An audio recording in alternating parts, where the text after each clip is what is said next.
السلام عليكم ورحمة الله تعالى وبركاته. مادة علوم الحياة والأرض المستوى الأولى إعدادي. Bon. Le chapitre numéro 3, construction d'une échelle des temps géologiques. La séquence numéro 2, échelle stratigraphique. Donc, on doit savoir comment il est construite cette échelle par les archéologues. Alors, l'autre fois, on a vu que parmi les outils, les fossiles. La datation ou chronologie relative conduit à classer dans le temps les événements les uns par rapport aux autres.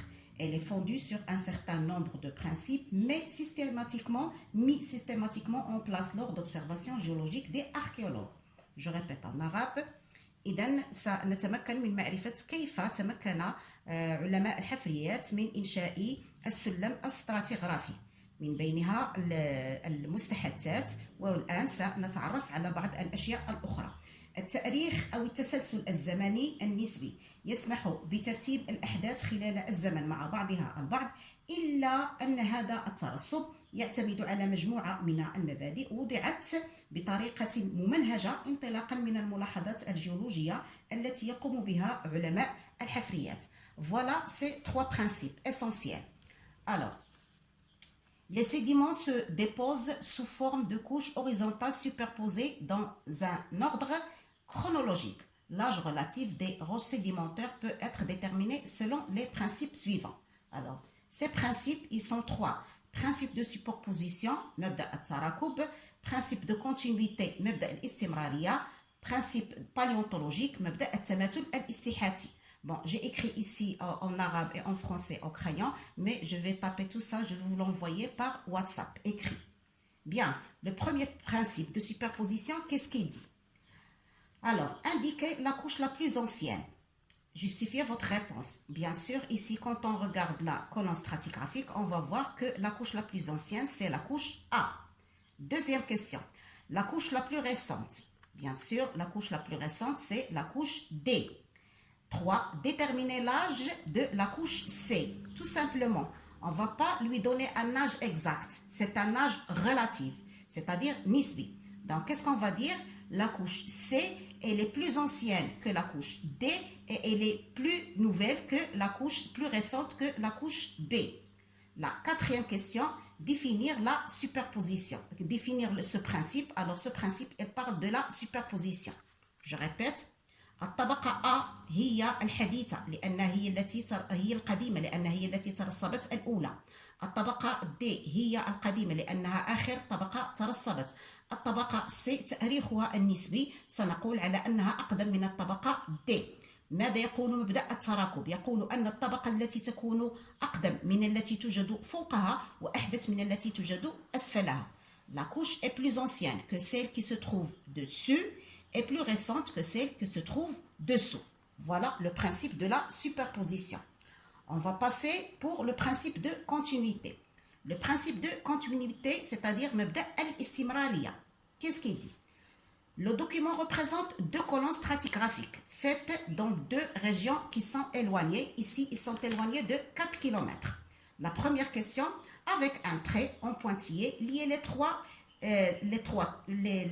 et les lits des couches. C'est simple. Donc, on va lier. Voilà les lits, voilà le toit. Pour cette couche, voilà son lit, voilà son toit. Pour cette couche, voilà son lit et voilà son toit. Donc, je répète la question. Avec un trait en pointillé, lier les toits et les lits des couches A', qu'observe-t-on? Alors, quand on va voir A et A', on va voir qu'ils ont le même lit et le même toit. Deuxième question. Comparer les faciès A' et A', c'est-à-dire les constituants de ces deux couches. On va voir qu'ils sont constitués de la même roche. Troisième question. Que conclure pour les couches B et B'? Alors, on va dire que B et B', ils se trouvent entre B se trouve entre C et A, B' se trouve entre C et A'.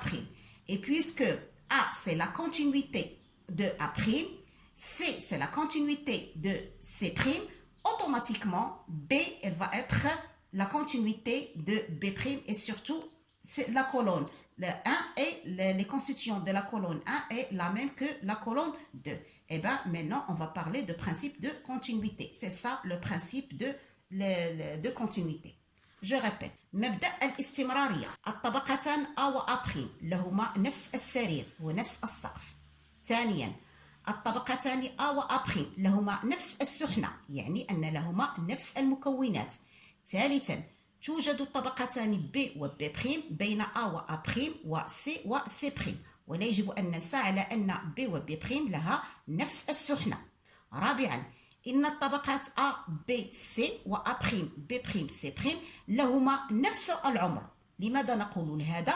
بحكم أن لهم نفس السقف ونفس السرير ونفس السحنة رغم تباعد الموجود بينهما.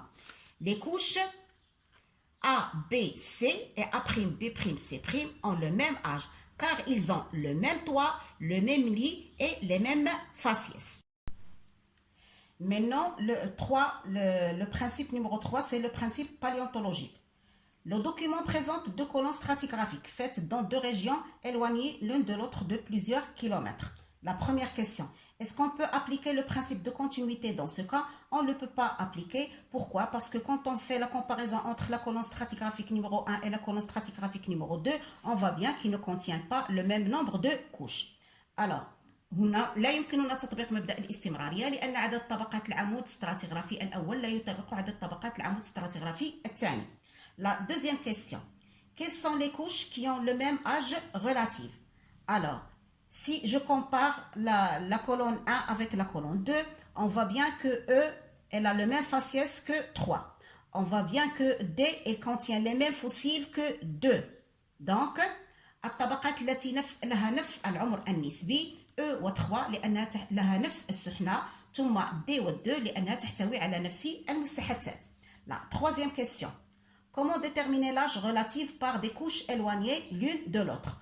On va le déterminer grâce tout simplement à la présence des mêmes fossiles dans les mêmes couches. يمكننا أن نعطي نفس عمر نسبي لهذه الطبقات. تعتبر الطبقات الرسوبية التي تحتوي على نفس المستحثات من نفس العمر. Dernièrement, définir ce principe. Qu'est-ce qu'il dit ce principe? Le principe paléontologique de formation sédimentaire contenant les mêmes fossiles stratigraphiques sont considérés de même âge même s'ils sont très éloignés. إذن مجموعة من الطبقات الترسبية لها نفس السحنة أو تحتوي على نفس المستحثات الستراتيغرافية فإن يمكن أن نعطيها نفس العمر النسبي. Voilà pour ça. Grâce aux trois principes, le principe de continuité, le principe de superposition, le principe de paléontologique et grâce aux fossiles, les fossiles stratigraphiques et les fossiles de faciès, les archéologues ont pu établir cette échelle stratigraphique. Alors tout d'abord, s'il vous plaît, essayez de corriger les fautes. Alors, première faute, c'est périnienne. Périnienne, c'est avec Y. Deuxièmement, ici, ils ont écrit chaîne hercynienne. Non. Chaîne hercynienne pour le Carbonifère, chaîne calédonienne. Chaîne calédonienne. On trouve la chaîne calédonienne ici et la chaîne calédonienne ici. Alors, les noms, tout ce qui est ici en français, je l'ai écrit ici en arabe et je vais le taper après. Puis après, il y a l'apparition des chaînes au fur et à mesure de l'ère quaternaire, de l'ère secondaire, de l'ère tertiaire et de l'ère primaire. Au cours de l'ère primaire, il y a l'apparition de la chaîne calédonienne. Au mot latin Calédonie, alors Silsila al-Calédonia, elle passe par le Norvège, l'Écosse, le Pays de Galles et l'Irlande. Ça c'est pour la chaîne calédonienne. تمر من النرويج واسكتلندا بلاد الغاد والرندا. L'ère secondaire, il y a la chaîne hercynienne. Elle date du Carbonifère, Silsila al-Hercynia. Alors, l'hercynienne, la chaîne hercynienne, elle passe de l'Europe occidentale jusqu'à l'ouest de l'Afrique. تمر من أوروبا الشرقية إلى غرب إفريقيا. Elle passe l'ère tertiaire. L'ère tertiaire, il est caractérisé par la chaîne montagneuse des Périniennes, Silsila al-Birinia. Il se trouve entre l'Espagne et la France. Finalement, chaîne alpienne, alors Silsila al-Albiya, il passe par l'Allemagne, l'Autriche, la France, l'Italie, le Monaco, Slovénie et la Suisse. إذا هذه السلسلة الألبية فإنها تمر من ألمانيا والنمسا وفرنسا وإيطاليا موناكو وسلوفينيا وسويسرا. Bien sûr, chaque ère est caractérisée par l'apparition et la disparition de quelques fossiles. Il y a des fossiles qui restent le long d'un ère. Ils peuvent même dépasser au deuxième ère ou bien troisième ère, comme on a vu tout à l'heure avec Al-Halazuna, les limnés, c'est-à-dire qu'ils ont existé depuis le début de l'ère primaire jusqu'à maintenant. Bon, voilà pour l'échelle stratigraphique.